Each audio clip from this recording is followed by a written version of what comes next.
হ্যাঁ সব সিনেমাই দেখেছি আমি। তাণ্ডব দেখেছি, তুফান দেখেছি, বরবাদ দেখেছি, রাজকুমার দেখেছি, সবই দেখেছি ওনার সিনেমা।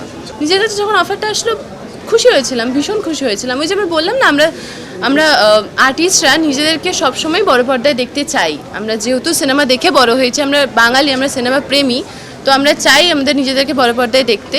তো যখন এই সুযোগটা এসেছিলো সত্যি খুব খুশি হয়েছিলাম এবং তখন মনে হয়েছিল যে নিজের 100% দিয়ে চেষ্টা করতে হবে। আমি আমার সবটা দিয়ে তখনও চেষ্টা করেছি, আমি প্রিন্সও আমার 100% দিয়ে চেষ্টা করেছি।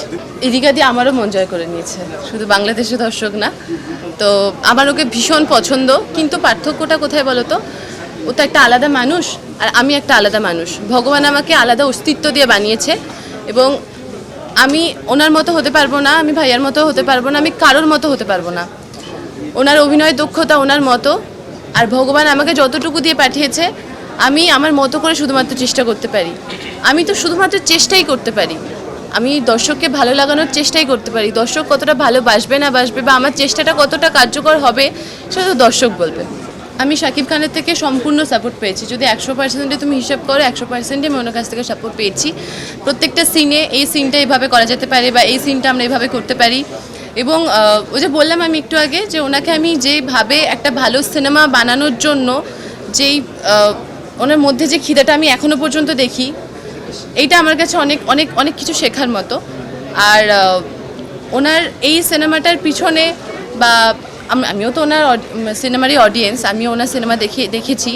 তো প্রিন্সও যখন শুনেছিলাম ওনার সঙ্গে কাজ করবো, আমি ভীষণ এক্সাইটেড ছিলাম। এবং ফ্লোরে এসে আমি আরেকটা কথা বলি, আমি ওনার নামে অনেক কথাও শুনেছিলাম, উনি খুব রাগী, উনি নাকি কথা বলেন না, এরকম অনেক কথা শুনেছিলাম। বাট বিশ্বাস করুন, প্রথমবার শট দেওয়ার পর আমার এসব একদম কিচ্ছু মনে হয়নি।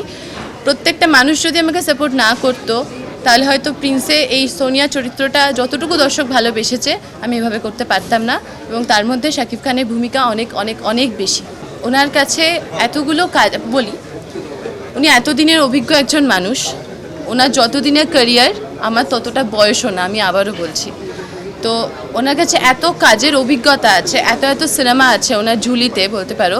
তো সেই সিনেমা সঙ্গে উনি থেকেছেন এবং ওনার পাস্ট এক্সপিরিয়েন্স, কোনটা করলে কি হতে পারে, আমি কিভাবে এগোতে পারি, বা এই সিনটা আমি এভাবে করলে এটা হতে পারে, কাজের জায়গা থেকে আমি ওনার কাছ থেকে প্রচণ্ড প্রচণ্ড বেশি সহযোগিতা পেয়েছি।